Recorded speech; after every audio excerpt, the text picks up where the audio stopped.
कभी सोचा है कि दुनिया की हर जीती जागती चीज, चाहे वो एक बड़ा सा हाथी हो या फिर एक नन्हा सा पौधा, आखिर बनी किस चीज से है? ये एक ऐसा सवाल है जो हमारे ही अंदर छिपे एक पूरे ब्रह्मांड का दरवाजा खोलता है। तो चलो इसी सवाल से शुरू करते हैं। सभी जीवित चीजें किस चीज से बनी है? इसका जवाब ढूंढने के लिए हम एक तरह की कॉस्मिक जूम इन यात्रा पर चलेंगे, बाहर से अंदर की तरफ। हमारी यात्रा की शुरुआत होती है एक जीव से, जैसे कि ये विशाल हाथी। ये वो लेवल है जिसे हम अपनी आंखों से देख सकते हैं, पर असली कहानी तो इसके अंदर छिपी है। थोड़ा और अंदर जूम करें तो हमें मिलते हैं अंग, जैसे हमारा दिल, फेफड़े और दिमाग। ये सारे अंग मिलकर शरीर को चलाते हैं, बिल्कुल एक मशीन के अलग-अलग पुर्जों की तरह। और अगर हम किसी एक अंग के भी अंदर झांके तो हमें मिलेंगे ऊतक यानी टिश्यूज।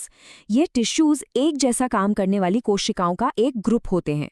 हम जवाब के बहुत बहुत करीब पहुंच रहे हैं। जरा इस उदाहरण के बारे में सोचिए।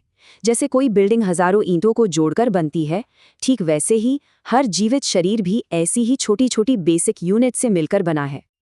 और वो बेसिक यूनिट है कोशिका। जी हाँ, सेल। कोशिका ही जीवन की सबसे छोटी, सबसे बुनियादी इकाई है। यही हमारे पहले सवाल का जवाब है। हर जीवित चीज कोशिकाओं से बनी है। लेकिन क्या बात यहीं खत्म हो जाती है? क्या सभी जीवों में एक जितनी ही कोशिकाएं होती हैं? चलिए देखते हैं कि कोशिकाओं की गिनती के हिसाब से जिंदगी कैसे अलग-अलग होती है। एक तरफ इस अमीबा को देखिए जो सिर्फ एक कोशिका का बना है, और दूसरी तरफ एक जटिल जानवर जो खरबों कोशिकाओं से बना है। फर्क बिल्कुल साफ है ना? तो यहाँ दो मेन कैटेगरीज हैं। एक है यूनिसेल्युलर जीव, मतलब एक कोशिकीय, जहाँ एक अकेली कोशिका ही एक अकेली चौकी की तरह जिंदगी के सारे काम करती है। और दूसरे हैं मल्टीसेल्युलर जीव, यानी बहुकोशिकीय, जहाँ खरबों कोशिकाएं एक बड़े हलचल भरे महानगर की तरह मिलकर काम करती हैं। तो फिर देर किस बात की? चलो इसी कोशिका शहर के अंदर एक टूल पर निकलते हैं और देखते हैं कि ये महानगर काम कैसे करता है। इस सेल सिटी में हर कोशिका का एक खास काम होता है, और उसका आकार भी उसके काम के हिसाब से ही होता है। जैसे गोल लाल रक्त कोशिकाएं ऑक्सीजन पहुंचाने वाली कुरियर सर्विस हैं। स्पिंडल शेप की मांसपेशी कोशिकाएं हमें चलने फिरने में मदद करती हैं। और ये लंबी शाखाओं वाली तंत्रिका कोशिकाएं शहर की मैसेंजर सर्विस हैं, जो संदेशों को इधर से उधर ले जाती हैं। शहर की सीमा पर तैनात है इसकी बॉर्डर पेट्रोल, यानी कोशिका झिल्ली। यही वो बाहरी परत है जो कंट्रोल करती है कि शहर के अंदर क्या आएगा और बाहर क्या जाएगा। एक तरह का गेट कीपर। एक बार अंदर आने पर हम पहुंचते हैं साइटोप्लाज्म में।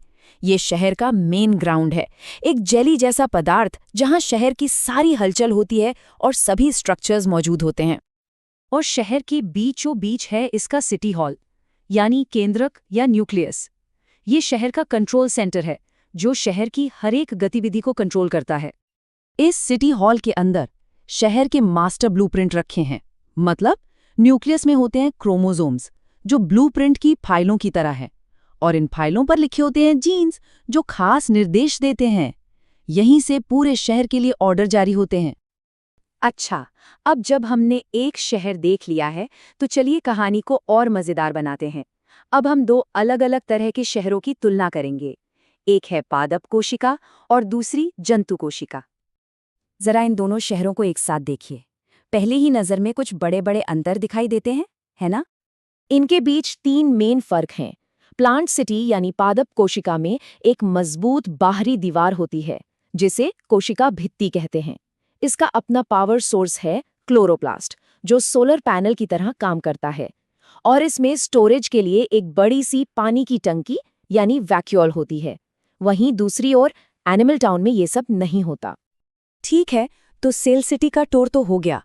अब वक्त है एक फाइनल चैलेंज का, ये देखने के लिए कि हमने कितना कुछ सीखा। तो सवाल ये है, क्लोरोप्लास्ट यानी हमारे सोलर पावर प्लांट सिर्फ और सिर्फ प्लांट सिटी में ही क्यों पाए जाते हैं, एनिमल टाउन में क्यों नहीं? इसका बहुत सीधा सा जवाब है, क्योंकि प्लांट सिटी आत्मनिर्भर है। देखिए, ऐसा इसलिए है क्योंकि क्लोरोप्लास्ट शहर के अपने सोलर पावर प्लांट हैं। वे क्लोरोफिल का इस्तेमाल करके सूरज की रोशनी से अपना खाना खुद बनाते हैं। दूसरी तरफ एनिमल टाउन को अपनी एनर्जी यानी खाना बाहर से इंपोर्ट करना पड़ता है। तो अंत में हम उसी एक मूल विचार पर वापस आते हैं। किसी भी जीवित जीव में कोशिका ही मूल संरचनात्मक इकाई है। यही वो नींव है जिस पर जिंदगी का पूरा महल खड़ा है। हर जीवित चीज इन छोटे हलचल भरे शहरों का एक पूरा ब्रह्मांड है। जरा सोचिए, ये अपने अंदर और कौन-कौन से गहरे राज छिपाए हुए हैं।